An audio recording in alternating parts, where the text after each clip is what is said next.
Hello Aries, Sun, Moon, Rising, and Venus signs. Kamusta kayo? Sana po ay nasa mabuti kayong kalagayan. Welcome back po sa Star Tarot. Kung bago kayo rito, welcome din kayo. Thank you sa inyong support. I truly appreciate it. God bless you all. Tingnan natin ang mga mensahe for you, Aries. We have protection, and so looks like Aries that you are divinely protected, kaya wala kayong dapat na ipag-alala. This is a reminder for you that you have nothing to fear, you have nothing to worry about, because you are divinely protected. Hindi lang yung divine universe ang nagpo-protecta sa inyo, but the rest of your spirit team are protecting you, no, Aries? So what else? We have family. Ayan, so looks like meron ditong bagong pamilyang mabubuo, no? For some of you, Aries, maaaring kayo ay papasok sa, sa motherhood, fatherhood, yung ganon. So maybe you are welcoming a new baby. This could be a brand new baby, no? Firstborn siguro ninyo ito, Aries. Posible din na ang iba sa inyo dito nandito na sa punto na may pamilya na kayo, may mga anak na kayo, and sa ngayon mas lalo pang magiging masaya, mas magiging harmonious, mas magiging closer pa ang relationship ng bawat isa, no, sa pamilya. Yan ang napipick up ko dyan. Spirit guide. Ang iba sa inyo dito, Aries, you're being guided, no, by your spirit guides. Maaaring meron kayong specific, may isang spirit guide kayo dito na nagpaparamdam sa inyo. Maybe that spirit guide is sending you signs, symbols, and synchronicities, or even intuitive messages na parang nagbibigay sa inyo ng signal na gusto niyan tulungan kayo sa kung ano man ang inyong pinagdadaanan sa buhay sa ngayon, no? So, be on the lookout for those signs, no? Dahil may paparamdam siya, yung spirit guide nyo, nagsisend ng signal. Kung parang that guide is giving you a nudge na nandiyan dyan siya at gusto kanyang tulungan sa kahit ano man ang inyong pangangailangan sa ngayon, okay? So, what else? We have prosperity, beautiful energy. Prosperity is coming your way. Maaaring may mga dito, financial blessings or financial opportunities na maghahatid sa inyo ng prosperity and abundance at this time. Kaya naman umuulan ng pera, no, sa card. At hinahawakan ninyo ang iba dyan, abot kamay ninyo yung pagmumulan, kumbaga, ng perang ito. So, parang within your reach na yung prosperity na to. So, parang nandiyan na or inaabot nyo na, no? Sobrang lapit nyo na dito sa opportunity na to para magkaroon na kayo ng kaluwagan sa pera, financial freedom, financial comfort, prosperity, abundance, no? Good luck to that. We have forgiveness. Ang iba sa inyo dito, siguro bukas na ang inyong puso sa pagpapatawad. This could be related to family situation. Maaaring meron kayong kapamilya na nagkaroon kayo ng rough patch with that person in the past or in the recent past. And ngayon, maybe there is going to be a reconciliation na, no? You're going to come up with a peaceful resolution na with that person. Handa na kayong magpatawad or handa na kayong humingi ng tawad kung kayo man yung kailangang humingi ng tawad, no? What else? We have beauty. Yan. This is your real beauty, shining through sa ngayon, Aries. This is your internal beauty na siguro ngayon nyo palang mai-display, ngayon nyo palang mailalabas, ngayon nyo palang i-share sa iba. No, siguro in the past, kayo, mahiyain kayo, very shy kayo, kaya hindi kayo masyadong kilala na mga taong nasa paligid ninyo. Kung ano lang yung nakikita nila sa panlabas mong kaanyuan or sa panlabas mong pinapakikisama, maybe very shallow lang, no, ang klase ng ugali or behavior na nakikita ng mga tao sa paligid ninyo. Pero ngayon parang mas more than that pa ang ilalabas ninyo. Maybe ngayon, mas magiging transparent na kayo, mas magiging showy na kayo, mas magiging expressive na kayo, no? Kaya yung inner beauty ninyo talagang will be displayed at this time. Maraming pagkakataon siguro dito na maha-highlight na kung ano yung kagandahang loob ninyo, kung ano yung ganda ng kalooban ninyo. Yan ang makikita na ng mga tao sa ngayon. Tingnan natin kung ano ang final message ni Aries for today. We have, wow, napakaganda, angel number 1111, wish come true. This is very powerful number, no? Merong mag-wish na kayo na magka-come to fruition sa ngayon. Kung ano man ito, this could be something na miraculous. This could be something na talagang hinahangad ninyong matagal na ninyong hinihintay, matagal na ninyong pinagtatrabahuan, and you are in for a lucky break sa ngayon. So it may be different for each and every one of you. It may come as a happy news, it may come as a beautiful experience, new opportunity, or it could be anything, no, na magka-come to fruition, depende sa inyong sitwasyon. But definitely, this is a wish coming true. So, what else? We have 0303, taking chances. Ang iba sa inyo dito is going to come out of your comfort zone, ano? Handa na kayong mag-take chances, handa na kayong mag-step out of your comfort zone. Dito, ready na kayo na mag-take ng mga bagong opportunity that could change your life, no, for the better.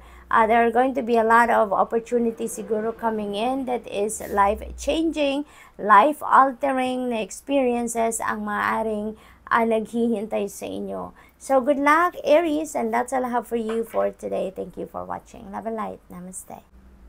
Hello, Leo, Sun, Moon, Rising, and Venus signs. Kamusta kayo? Sana po nasa mabuti kayong kalagayan. Welcome back po sa Star Tarot. Kung bago kayo rito, welcome din kayo. Thank you sa inyong support. I truly appreciate it. God bless you all. Tignan natin ang mga mensahe ni Leo. Paunang message po ninyo for today is strength. You may need to activate your inner strength and courage at this time. Leo, for some reason, maaaring merong mga situation dito na kailangan ninyong magpakatatag, kailangan ninyong manindigan, kailangan ninyong tibayan ang inyong loob para maharap ninyo kung ano man ang sitwasyon na to na siguro medyo challenging para sa inyo. Okay? So, we also have prosperity. Leo, meron parating dito na kaperahan sa inyo.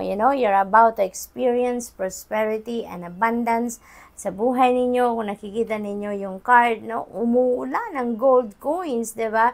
So most likely uulan din ng pera, no, sa inyo ngayon, Leo. So this is really a beautiful energy, lalo na sa inyong kaperahang aspeto.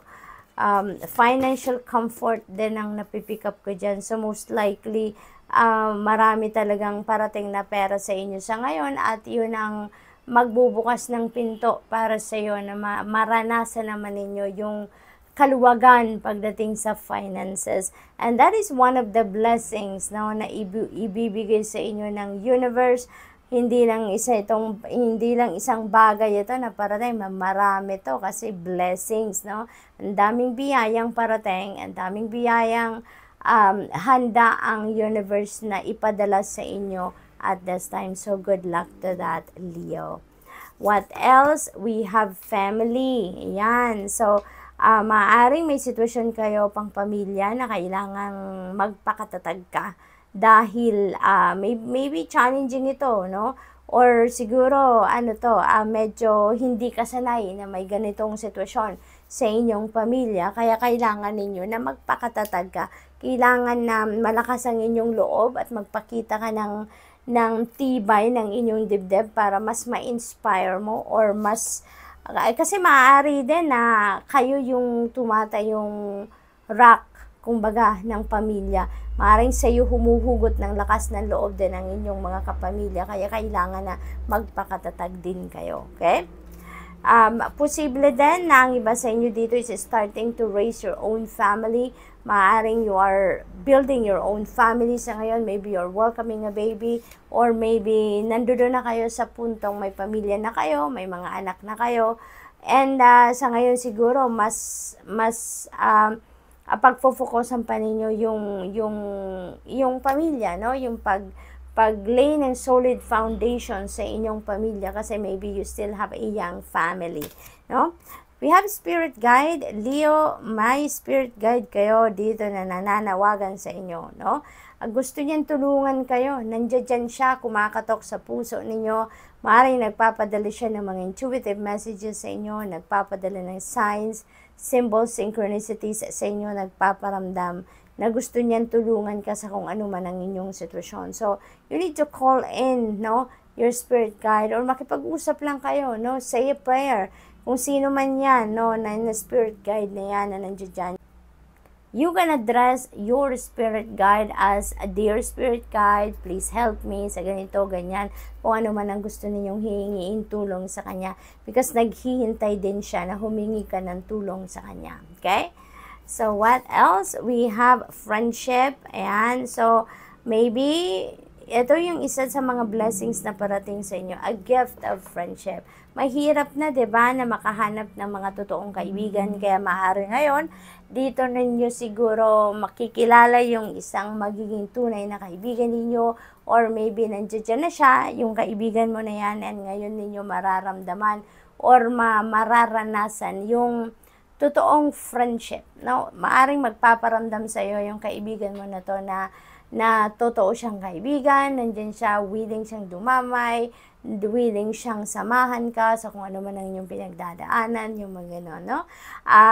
Posible na dito ninyo then ma-experience, kumbaga, yung pagkakaroon ng isang tunay na kaibigan na parang kapamilya mo na din ang turing sa kanya, or kapamilya ka na, no, para sa kanya, yung gano'n. You may also build new friendships sa ngayon. Maaring may mga makikilala ka talaga na mga tao sa ngayon that you will develop a deep friendship with them, no? Panahon din ito ng pag-nurture or pag-cultivate ng inyong friendly relationships. So, tignan natin kung ano ang final message pa para sa inyo, Leo. We have angel number 0000. Ayan, napakaganda nito because sinasabi nito na there is limitless potential out there na nakapaligid sa inyo, na naghihintay sa inyo na kunin ninyo or mag-take action kayo towards it, no? So, what else for Leo? We have angel number 2121. Ayan. So, prosperity din ang sinasabi dito, no? Most likely talaga, Leo, merong parating na malaking kaperahan dito, no? Prosperity, abundance, harmony, yan ang mga naghihintay sa inyo. The day na hinihintay ninyo ang pagdating ng blessings na to, parang ito na yon, ano? Divine timing has come. Yun ang napipick up ko dito. It's about time na ma-experience nyo na yung prosperity, yung abundance, yung financial comfort, no? So, good luck. And that's all I have for you for today. Thank you for watching. Love and light. Namaste. Hello, Sagittarius, Sun, Moon, Rising, and Venus signs. Kamusta kayo? Sana po nasa mabuti kayong kalagayan. Welcome back po sa Star Tarot. Kung bago kayo rito, welcome din kayo. Thank you sa inyong support. I truly appreciate it. God bless you all. Tingnan natin ang paunang mensahe ni Sag ay manifestation. This is a very powerful period sa buhay ninyo, Sagittarius, because you are about to manifest whatever you want to manifest in life. Napaka-powerful ng inyong mga kamay sa ngayon, ano? Kasi kung ano yung ine-envision ninyo for yourself, no? That the time has come na talagang madadala na ninyo yan sa inyong realidad, no? So, focus on positive mindset lang kayo, positive thoughts lang kayo, positive feelings and emotions lang dapat ang meron kayong Sagittarius, no? So that you'd be able to attract good vibes, attract positivity. So kung ano man yung ine-envision ninyo for yourself, will be brought to your reality na. So what else? We have forgiveness. Sagittarius, handa na ang iba sa inyo dito na magpatawad. There could be acceptance already sa kung ano man na nangyari in the past. Maaring tanggap nyo na yan. And ngayon, handa na kayo na magpatawad or posibleng kayo yung hihingi ng kapatawaran. No? Handa na kayong mag-move forward na sa healing process na siguro kayo sa ngayon. Ang swerte ay nasa inyong horizon, kaya talagang ito na yung perfect na pagkakataon para i-manifest na ninyo kung ano man yung mga gusto ninyong ma-manifest. Yung mga goals ninyo, yung mga dreams ninyo, it's about time na, no? Para gawin nyo na kung ano ang dapat ninyong gawin para madala na ninyo yan sa inyong realidad habang ang swerte ay nandito sa inyong horizon. We have justice. Ayan. So, justice will be served. Sagittarius, kung ano ang deserve ninyo, yan ang makukuha ninyo. Kung ano ang para sa'yo, yan ang marireceive ninyo at this time. Napakaganda rin ito kasi kung meron kayong mga ipinaglalaban sa korte, sa legal system, you can expect na yung resulta will be in your favor. Yung desisyon ng korte will be in your favor, no, Sag? What else? We have boundaries. Ayan. Importante ngayon, ano, na mag-build kayo ng healthy personal boundaries. Siguro, ang iba sa inyo dito, merong mga sitwasyon na naaabuso na kayo, no? Sa trabaho, sa pamilya, mga kaibigan ninyo, because maybe you are very generous, you are very kind, you're very loving, you're very forgiving, you're very compassionate, at kaya naaabuso na kayo ng ibang tao. Maaring bow na lang kayo ng bow, you don't want to argue, you don't want to say no, yung ganon. Pero ngayon parang sobra na, no, Sag? Kaya inimbitahan kayo dito na it's about time na to set your healthy personal boundaries so that yung mga tao din sa paligid niyo, pati na kayo, alam niyo kung hanggang saan lang din naman ang ang limitasyon sa bawat isa. Okay? And yung pagsiset ng healthy boundaries, is also an important factor para doon sa pag-develop ng mas malalim, mas maganda at mas honest na relationship with another person. Regardless kung ano man ang klaseng relationship na meron kayo with another person. We have protection, you have nothing to fear, you have nothing to worry about. May assurance dito sa inyong spirit na you are divinely protected. Okay? Yung divine universe, yung angels, yung spirit guides, they are always there for you, beside you, with you, and for you, to protect you. Okay? Kaya wala kayong dapat na ikatakot. So, tingnan natin kung ano ba ang final messages for Sagittarius. We have angel number 7777. This is really a beautiful combination ng numbers. This is very lucky number. So I suggest din na pakitignan ninyo ang ibig sabihin ng 7777 for more guidance. And sinasabi din dito sa inyo na kailangan siguro ninyo na mag-persevere kayo sa ngayon. Okay? Maaring meron kayong ginagawa na sa ngayon and siguro na paghihinaan na kayo ng loob, siguro napapagod na kayo, nabuburyo na kayo, maaaring nahihirapan na kayo, kaya iniimbitahan kayo dito na magpursige ka pa, mag-persevere ka pa, no? Sag, you need to keep going sa ngayon kasi sayang naman kung ngayon pa kayo mag-give up, sayang naman kung ngayon pa kayo kung ngayon pa kayo bibitaw. Kasi it looks like marami na kayong pinagdaanan. You've come this far na, diba? Para lang bumitaw kayo. Kaya iniimbitahan kayo dito na continue to push. Kung ano na yung nasimula ninyo, continue to persevere. Magsikap pa kayo. Konting effort pa, Sagittarius, pasasaan ba at mararating mo din ang tagumpay. Okay? Never give up. We have number 0707. Ayan. Some of you may need to do some compromise dito para magkaayos kayo ng kung sino man, no? You may need to do some kind of reflection and contemplation din sa ngayon. Mag-re-evaluate kayo ng mga nangyayari sa buhay ninyo, mga kaganapan sa buhay ninyo.